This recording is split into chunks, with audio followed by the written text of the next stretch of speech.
이 교회가 1985년 5월 26일 날 저 안동네라고 그러죠. 육동 안동네 그 소금 공장 그 위에 거기에 무허가 건물이 있었습니다. 거기 놀이터가 이제 생겼더라고요. 그 놀이터 생긴 그 앞에. 그래서 저희 교회가 교회를 시작했습니다. 예배 드릴 곳이 없어서 그 마당에 돗자리 깔고 이렇게 예배 시작했는데 참 감격스럽게 저도 눈물 날 정도로 감격스럽게 이렇게 시작을 했습니다. 정주학 원사님은 제가 1982년 군대에서 제대하는 그 해에 겨울에 정주학 원사님을 알았습니다. 그리고 전도하려고 제가 뽑기장 공사를 하셨던 우리 정주학 원사님 전도하려고 한 달 동안을 별르고 그 주변을 이렇게 빙빙 돌다가 거기 최순복이라고 우리 교회 나오던 학생이 있었어요. 그때 중3 학생이었는데 그 학생 집에 새 살고 있었는데 그 앞에 이렇게 갔더니 그 친구분인 김금복이라고 하는 우리 교회 나오셨던 성도님입니다. 아니 남자가 들어오려면 들어오고 말라면 말지 왜 그 밖에서 서 있냐고 얼른 들어갔죠. 그래서 그때부터 이제 정주학 원사님을 알아서 전도를 하고 이제 3년 후에 저희 교회 그 집에서 시작을 했습니다. 감사한 일이죠.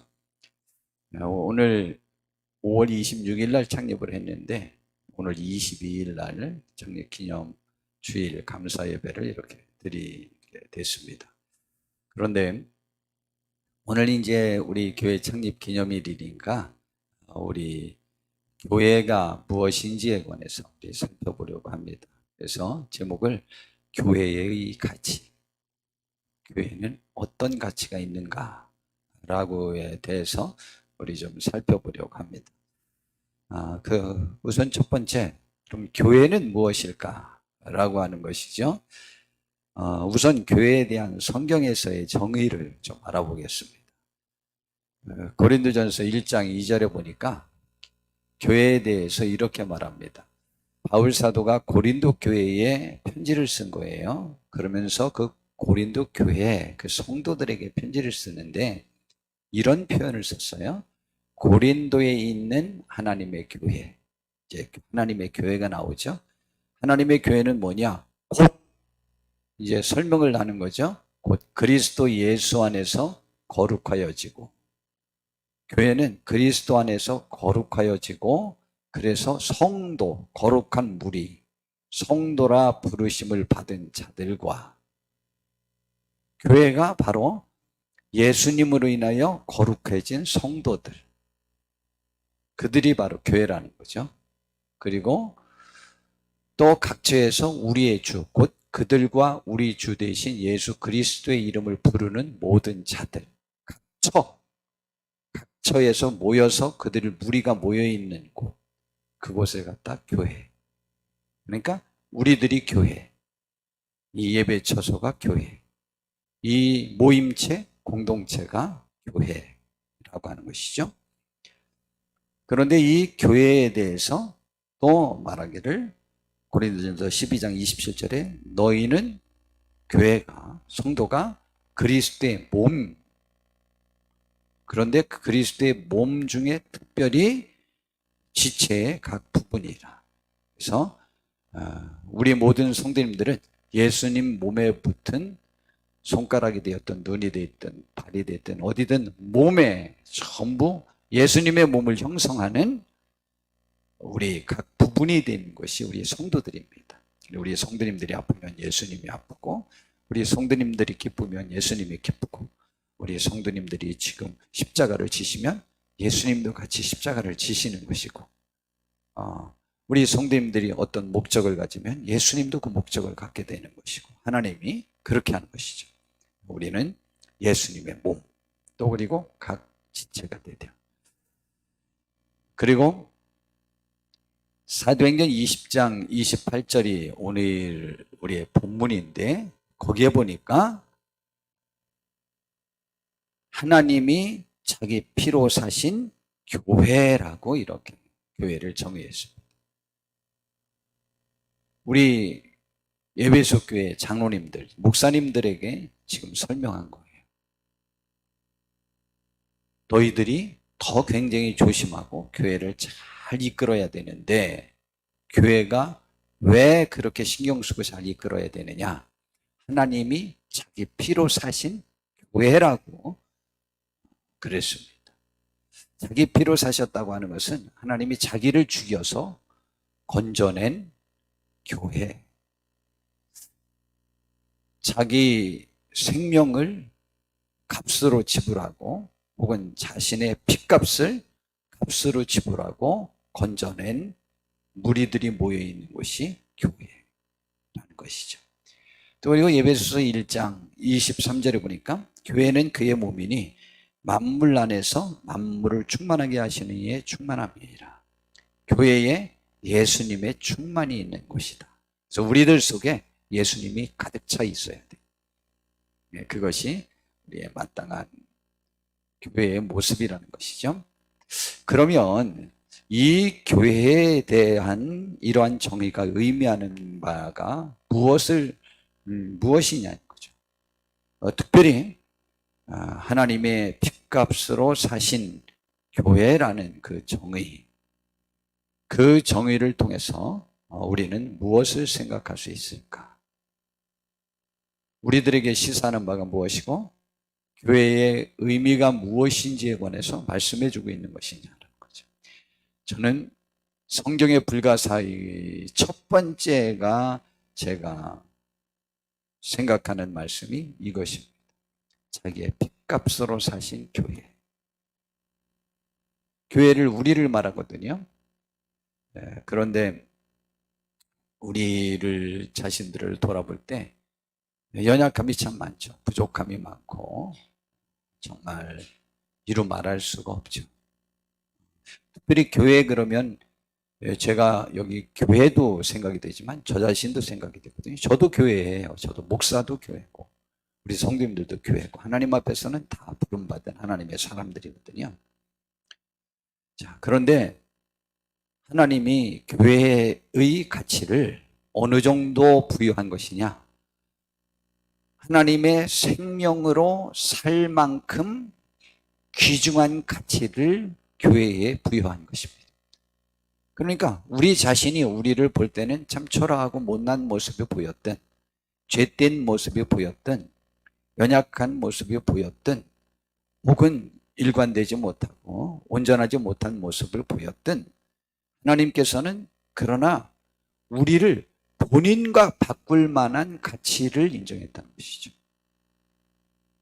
바로 하나님이 본인의 아들을 우리들을 위해서 희생시킬 만한,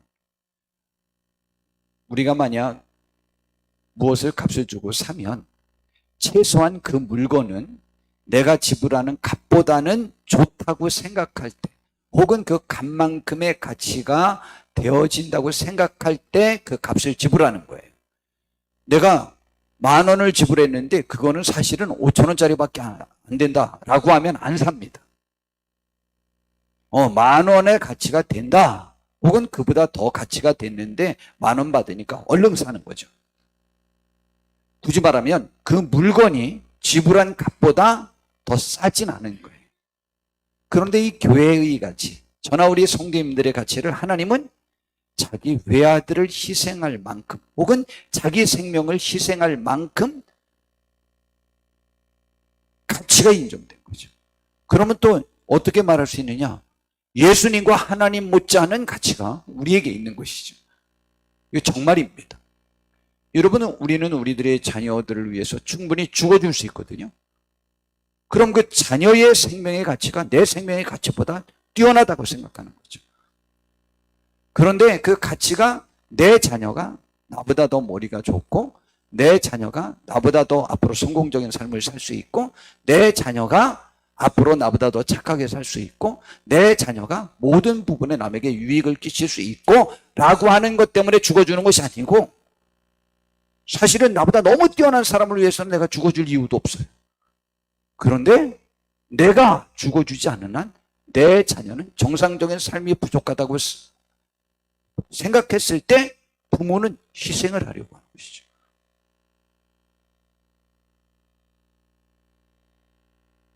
그러므로 하나님이 우리를 자신의 핏값으로 사셨다. 자기의 생명으로 사셨다. 자기의 아들을 보내서 우리를 대신 죽게 하셨다. 라고 하는 것은 두 번째, 가치를 인정한 것 다음으로 우리에 대한 사랑이죠. 사랑이 그것을 이끌 것이죠. 그래서 로마서 5장 6절에서 8절에는 우리가 아직 연약할 때에 기약대로 그리스도께서 경건하지 않은 자를 위하여 죽으셨도다. 연약했다는 말은 경건하지 않았다. 죄인이었다라는 말이죠. 의인을 위해 죽는 자가 쉽지 않고 선인을 위해 용감히 죽는 자가 혹 있거니와. 근데 우리는 굉장히 훌륭한 사람을 위해서는 내가 좀 희생할 때 가치가 인정됩니다. 그런데 하나님이, 예수님이 우리에게 행하신 것은 우리가 아직 죄인 되었을 때에 그리스도께서 우리를 위해 죽으심으로 하나님께서 우리에 대한 자기의 사랑을 확증하신 것이죠. 이건 사랑이죠, 사랑이죠. 우리 사랑으로 우리를 이끌었다는 것이죠. 그래서 요한복음 3장 16절에는 하나님의 세상을 이처럼 사랑하사 독생자를 주셨으니 이는 그를 믿는 자마다 멸망하지 않고 영생을 얻게 하려 하심이라. 이게 하나님의 사랑을 지금 말하고 있습니다. 하나님이 우리를 사랑하셔서 그렇게 한 것이죠. 제가 순서를 바꿨는데 여하튼 하나님이 우리를 위해서 죽어주신 것은 우리에 대한 가치를 인정한 것이고 우리를 사랑해서 했는데, 우리를 사랑했을 때 하나님이 자신의 핏값을 지불하셨다는 것은 우리의 죄가 그만큼 크다는 것이었습니다. 굳이 말하면 구제불능, 어떠한 방법으로도 우리를 구할 수 없는 상태였기에 생명을 바친 거죠. 그래서 우리 교회의 죄, 저와 우리 성도님들의 죄가 얼마나 컸느냐, 생명을 바쳤다는 것은 죄 중에 제일 큰 죄를 저질렀다는 거죠. 왜냐하면 출애굽기 21장 23절에 보니까 율법에 이런 게 있잖아요. 다른 해가 있으면 우리가 구약 성경의 율법이죠. 생명은 생명으로 갚고, 그리고 눈은 눈으로 갚고, 이는 이로 갚고, 손은 손으로 갚고, 발은 발로 갚고, 그리고 된 것은 된 것으로, 상하게 한 것은 상함으로, 때린 것은 때림으로 갚아라. 굳이 말하면 내가 남을 때렸으면 그도 때리고, 남의 눈을 다치게 했으면 그의 눈도 다치게 하고, 이렇게 벌을 주라는 거죠. 생명은 뭐로? 생명으로. 근데 무슨 죄가 제일 크죠? 생명을 상한 게 제일 큰 거죠. 그러므로 우리를 위해서 구원해야 되는데 하나님이 대신 죽어야만 구원이 가능하다고 하는 것은 우리의 죄는 죽어 마땅한 죄라는 거죠. 다른 방법으로는 구원할 수 없다는 거죠. 그렇게 큰 죄였다. 그게 바로 사랑인 것이죠. 그런데 우리가 그렇게 큰 죄를 졌는데도 대신 죽어주는 것은 우리에 대한 사랑이요, 가치가 인정되었기 때문인 것이죠. 감사하죠? 교회가 그러한 가치가 있습니다. 이 말은 또한 우리에게 우리 자신과 우리의 삶과 교회의 가치를 하나님처럼 인정하는 예수 그리스도의 마음을 가져야 한다는 것이죠. 예수님이 교회를 자기 몸을 보양함과 사랑한 것처럼 그렇게 사랑했다고 성경에 가르쳐주고 있거든요. 그러니까 우리는 우리 교회에 대한 가치를 그렇게 인정하고 사랑하는 귀한 분들 되기를 진심으로 바랍니다. 그래서 모든 교회와 우리 임마누엘 교회도 자기와 바꾼 귀한 성도님들에 대하여 세워진 것이라는 사실을 인정해야 돼요. 그럼 하나님께서 이 땅에 교회를 세울 때, 성도님들을 구원하셔서 하나님의 사람으로 세울 때도 하나님이 희생했죠. 보이는 이 세상에서의 이 교회가 세워지는데도, 이 주님의 몸된 교회가 세워지는데도 하나님의 그러한 희생과 사랑과 헌신이 있었죠. 그뿐만 아니고 그 사랑을 받은 하나님의 사람들의 희생과 헌신으로 이 땅에 보여지는 교회도 세워진 것이라는 것이죠. 그 대표적인 한 예를 좀 살펴보려고 합니다.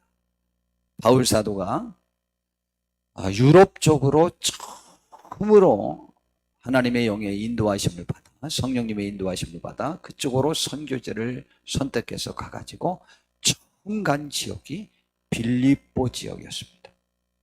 그런데 사도행전 16장 15절부터 보니까 13절에 보니까 안식일에 우리가 기도할 곳이 있을까요? 문 밖 강가에 나가 거기 앉아서 모인 여자들에게 말하는데, 그래서 우리 그 전도 일행이, 전도팀이 전도하러 가는데 강가에서 기도 좀 하면서 기도하고 힘을 얻고 그리고 전도도 하려고 강가에 가서 기도하는데 거기에 여자들이 모여 있었어요.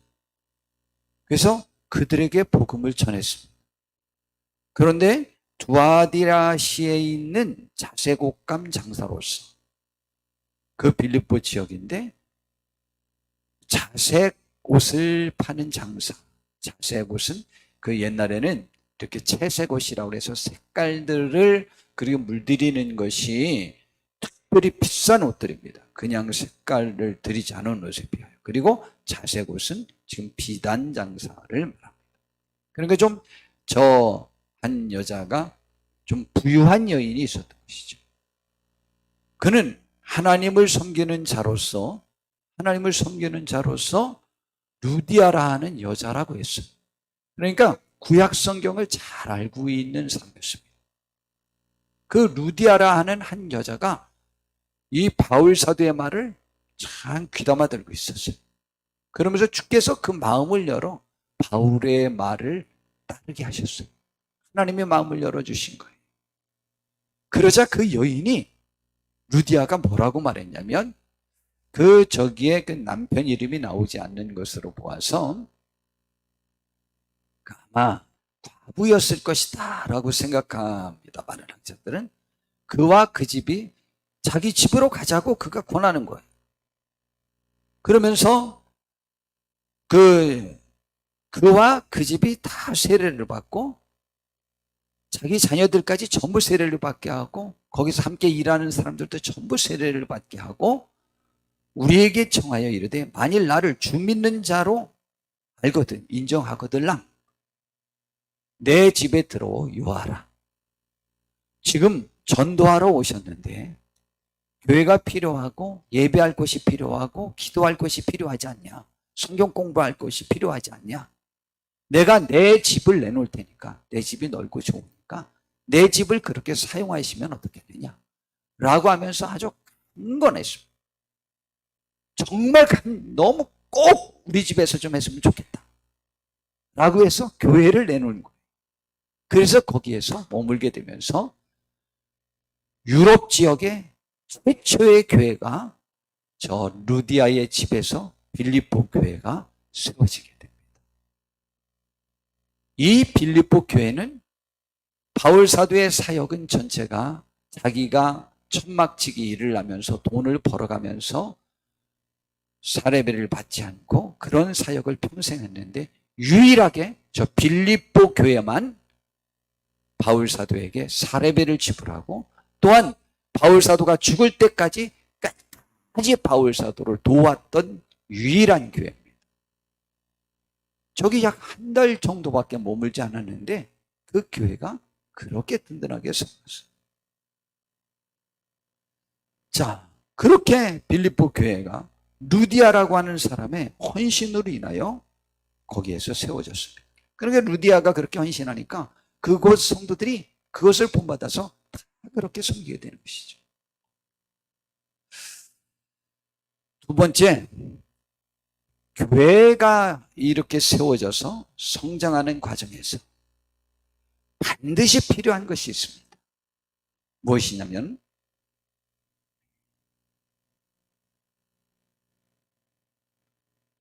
제가 교회를 해보았고 또 그리고 우리 성도님들을 배웠고 다른 교회도 제가 관심을 가져보았고 저도 이 사람 저 사람도 만나봤습니다. 저는 여기 신림동에 교회를 세운 것은 그때 이곳에 불량 서클이라고 그러죠. 학생들, 중고등 학생들. 그 서클 아이들. 이름을 대보면 혹시 아시는 분도 있을 거예요. 허리케인, 흑장미, 야생마, 육동파, 이글스. 이 아이들과 제가 먹고 자고 같이 생활을 했습니다. 그래서 그 아이들 때문에 여기다 교회를 세운 거예요. 그들 중에 제법 많은 인원은 성인 조직폭력배에게도 들었고 지금도 아직 해결사 역할을 하는 우리 친구도 있습니다. 그들과도 지내봤습니다. 또 다른 사람들과도 지내봤습니다. 그런데 제가 교회 목사가 되고 성도님들을 만나봤는데 교회만큼 법, 질서, 규칙, 상식, 양심, 신앙이 통하지 않는 곳은 교회밖에 못 봤어요. 교회보다 더 심한 곳은 없어요. 그리고 전혀 양심적이지 않고 전혀 옳지 않고 전혀 성경적이지 않고 전혀 상식적이지 않고 전혀 논리적이지 않고 이성적이지 않고 합리적이지 않은 것을 너무 당당하게 자기가 더 옳다고 큰 소리 치고 활개치는 곳이 교회입니다. 교회 이외에선 제가 못 봤어요. 어디서도 못 봤어요. 어디서도 못 봤어요. 그 아이들 사이 속에서도 못 봤어요.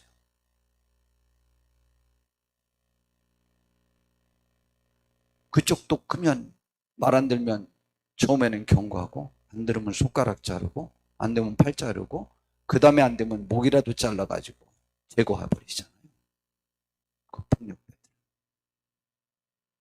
그러니까 너무 말도 안 되는 소리를 못해요. 거기서 안 해요. 직장에서는요. 자르니까 못해요. 친구들 사이에서는 왕따 당하니까 못해요. 근데 교회만 해요. 교회만. 신기하죠? 그런데 그 모습이 저에게도 있고 모두에게도 있을 수 있어요. 교회에서. 그런데 교회가 이렇게 세워지는 데 있어서는 거기에 필요한 것이 있어요. 예수님이 돌아가시기 전날 제자들에게 정말 저에게 감동을 주는 귀한 말씀을 주셨어요. 제자들에게 예수님이 오늘 밤에 내가 붙잡혔다가 내일 죽는다. 그리고 너희들이 나를 다 배신할 것이다. 그리고 내가 내 마음에 괴로워 죽을 지경이니까 나와 좀 잠깐 깨어서 기도 좀 해다오. 이런 부탁 백날 해도 제자들은 그게 무슨 말인지도 모르고 관심조차 없어요. 그리고 그날도 그들은 누가 크냐고 서로 다퉜어요. 서로 내가 더 잘났어 하고 다투고 있었어요. 그리고 예수님께서 그들이 다 예수님을 버리고 도망갈 것도 말씀하셨어요. 그런데 그때 예수님이 그 제자들에 대한 실망감이 최고조로 달할 즈음인데 서운한 마음이 최고로 들어야 될 때인데 그때 예수님께서 제자들에게 이런 말씀을 하셨어요. 그 말씀을 하시다가 너희는 나의 모든 시험 중에 항상 나와 함께한 자들인즉. 이야, 기가 막힙니다. 지금도 예수님에게 시험거리가 있다고 본 거예요. 그런데 너희들은 고맙게도 나를 욕하고 떠날 수 있는 상황이 너희들이 볼 때 만족스럽지 못한 상황이 수없이 많았는데 나와 함께한 자들이죠. 나를 버리지 아니한 자들인즉. 그렇게를 치면 예수님은 그들에게 있어서는 더 부족한 점이 많았는데 대신 죽어주셨으니까 더 큰 사랑을 먼저 베푼 것이긴 하지만은 그 사랑이 서로 주고받아지고 있는 것이죠.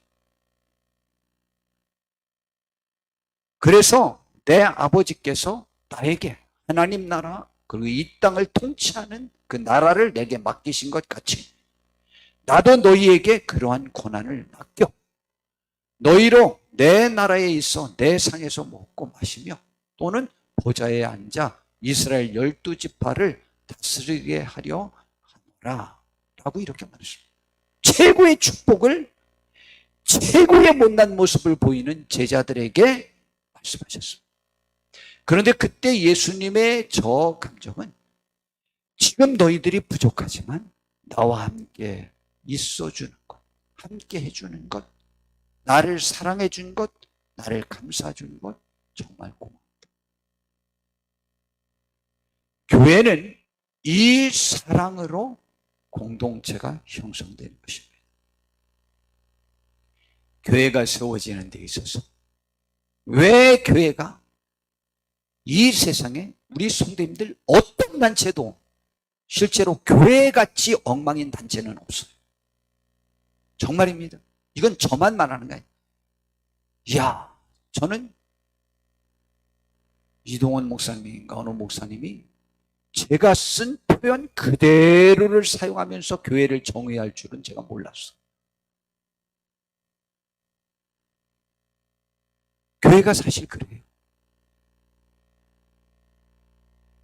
그래서 교회에서 문제를 일으키는 사람은 정신과 의사분들 관점에서 볼 때는 그들은 다 질환을 갖고 있는 사람들이다 라고 그렇게 말해요. 근데 다른 데서는 좀 미쳤어? 라고 하는 사람들인데 교회에서는 안 통하거든요. 전혀 안 통합니다.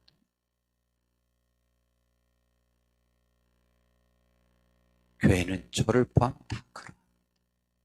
그러나 사랑이 바로 하나님이 자기 핏값으로 살 만한 가치를 그 교회에 인정했고, 그렇게 못났기 때문에 예수님이 대신 죽어주시지 않고, 하나님이 대신 죽어주시지 않고는 구원할 수 없을 만큼 큰 죄인이라는 것을 알아서 죽어주셨고, 지금도 보양하고 지금도 이끌고, 그 사랑으로 이끌기 때문에 이 세상에 많은 단체들이 있다가 없어지고, 그렇게 큰 기업도 있다가 없어지지만, 이 세상에 2000년이 지났는데도 불구하고 교회는 점점 더 건재해져 가는 것은 바로 교회의 의식이, 교회의 인식이, 교회의 설립이, 교회가 세워졌고 우리가 구원받은 것이 사랑에 의하여 되어진 그 정신이 교회를 이끌기 때문에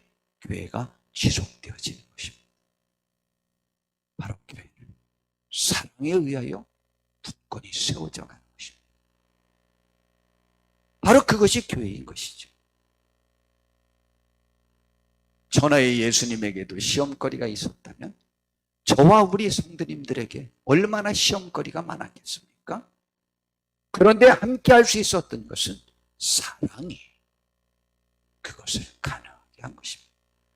그러므로 사랑으로 우리는 끊임없이 열매 맺는 축복이 교회에서 있어야 하는 거예요.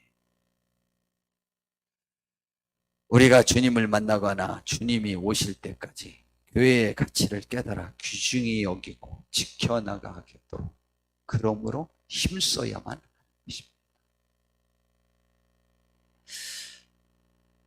바울 사도가 이제 그 사역을 다 마쳐가면서 이번에는 내가 붙잡히면 다시는 내가 세운 교회 성도들을 보지 못하겠다.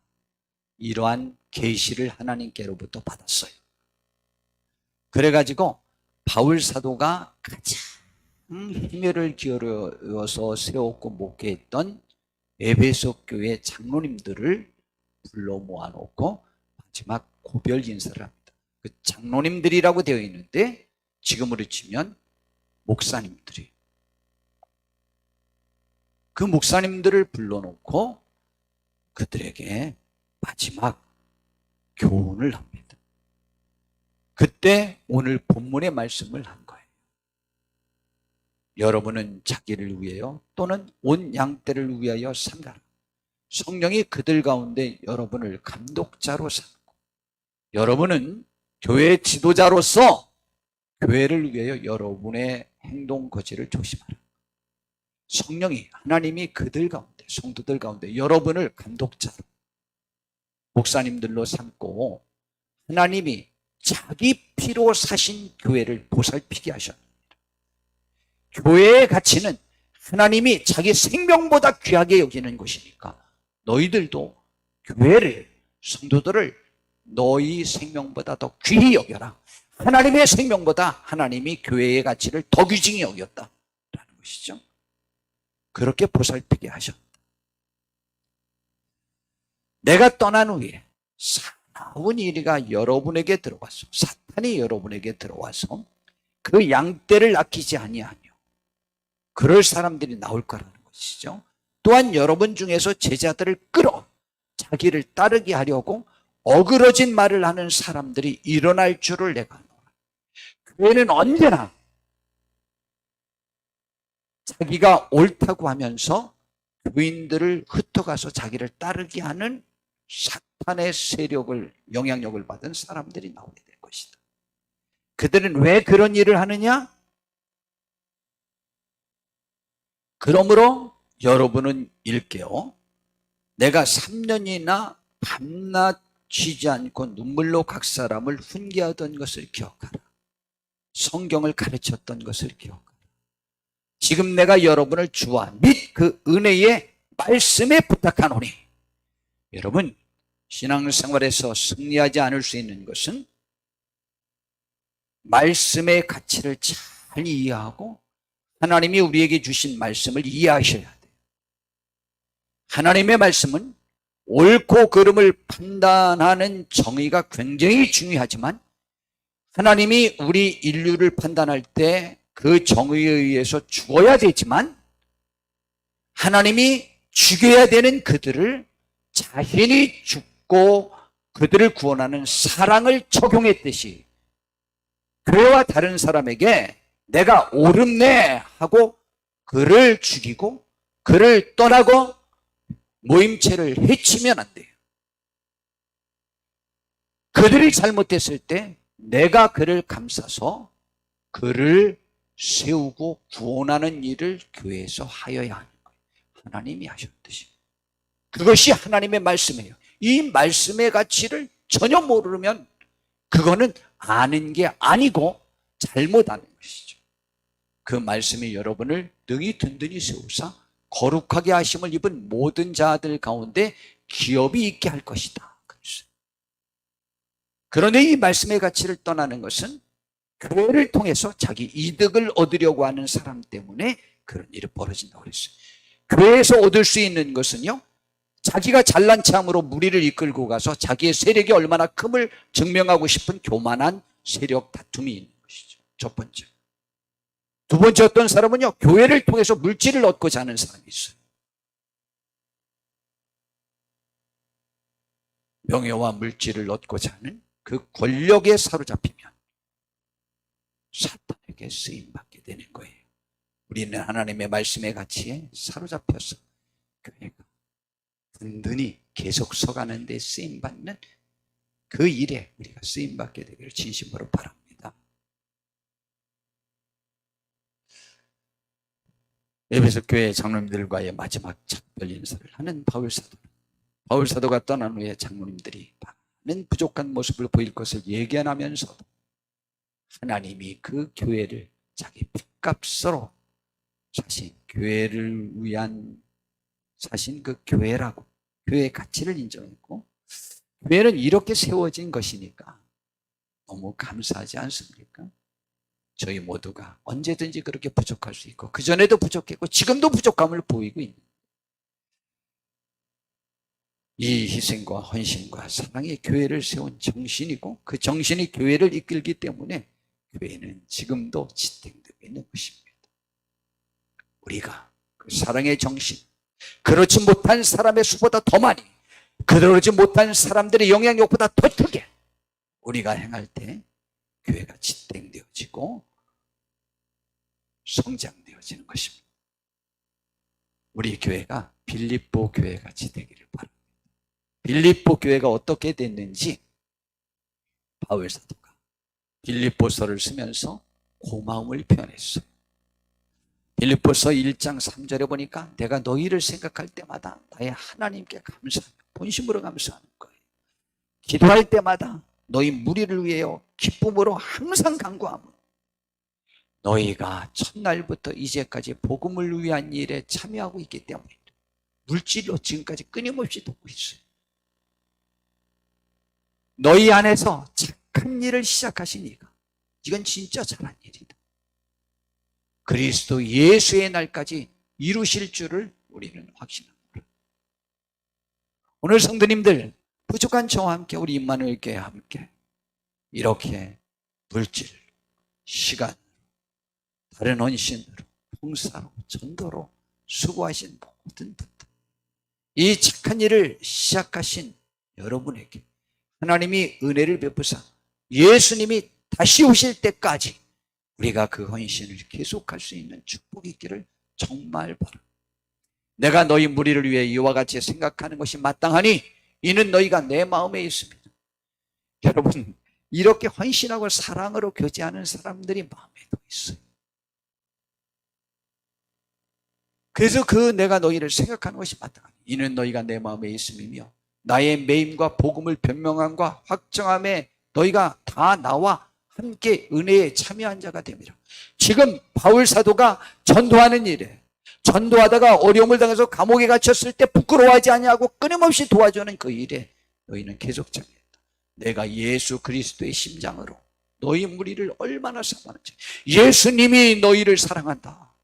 근데 나도 예수님처럼 예수님이 너희를 사랑하는 것처럼 나도 사랑한다. 하나님이 내 증인이시라. 내가 기도하노라. 너희 사랑을 지식과 모든 총명으로 점점 더 풍성하게 해서 너희 뭐를? 사랑과 사랑을 지식과 모든 총명으로, 교회는 사랑으로, 우리의 가정도 사랑으로, 우리의 모든 삶도 다 사랑으로 지어져 가는 거예요. 그 사랑이 총명이 있어져야지 내가 무엇이 되었네 라고 생각해서 충분히 남에게 괴롭힐 수 있는 능력이 있는 것을 과시하고자 하는 것은 사랑이 아니에요. 그거는 위험천만한 생각이요. 우리는 우리들의 가정을 사랑으로 이끌고 나와 함께하는 단체를 사랑으로 이끌고 지어져가고 교회를 사랑으로 서로 연락하고 지어져가서 점점 성장되어져 가는 거예요. 그러한 지혜가 있어야 돼요. 점점 사랑을 깨달아요. 너희로 지극히 선한 것을 분별하며 또 진실하여 허물 없이 그리스도의 날까지 이르고 예수 그리스도로 말미암아 의의 열매가 가득하며 하나님의 영광과 찬송이 되기를 원합니다. 빌립보 교회의 성도들이 하나님의 영광과 찬송이 되기를 원합니다. 우리 임마누엘 교회 성도님들도 이 사랑으로 하나 되어져서 점점 하나님이 주시는 지혜와 총명으로 모든 것을 분별할 줄 알고 그리하여 사랑으로 지어져가는 교회의 공동체를 형성함으로 인해서 이렇게 주님의 날에 하나님의 영광과 찬송이 되는 축복이 저도 있었으면 좋겠고 우리 성도님들도 있었으면 좋겠습니다. 마지막으로 제가 만 37년을 목회를 했는데 제가 12년 전에 큰 은혜를 받았지요. 우리 성도님들 다 아시죠? 한국 교회를 돌아왔습니다. 코로나 상황을 지나고 올해 코로나가 해제되면서 이제 저와 저희 교회와 목회를 심각하게 돌아보게 되었습니다. 우리 성도님들을 돌아보게 되었습니다. 이렇게 심각하게 돌아본 적이 없어요. 그러면서 고마움이, 감사함이 저에게 있습니다. 우리 귀한 성도님들 참으로 감사했는데 빌립보 교회에 바울 사도가 저렇게 확신하고 축복했던 것처럼 저희 교회도 그러한 축복이 있기를 정말 바랍니다. 하나님이 우리 모든 성도님들에게 더욱더 힘주사 주께서 주시는 힘으로 성령의 인도함으로 더욱더 봉사하고 더욱더 헌신하고 더욱더 기도하고 예배하고 모든 것을 할 때 지치지 아니하고 승리할 수 있도록 은혜 베풀어 주시기를 진심으로 바라요. 훗날에 다 이 영광에 동참하는 우리 모두가 되시기를 진심으로 바랍니다. 기도하겠습니다. 주님, 37년을 함께 해주신 것 감사하고 귀한 성도님들에게 더욱더 은혜 베푸사 주의 은혜로 더욱 승리하게 하옵소서. 참으로 감사합니다. 함께 하심을 감사합니다. 귀한 성도님들 보내주심을 감사합니다. 하나님의 위로와 평강이 함께하게 하옵소서. 예수님의 이름으로 기도드렸습니다. 아멘. 이제 교회 소식 전하면서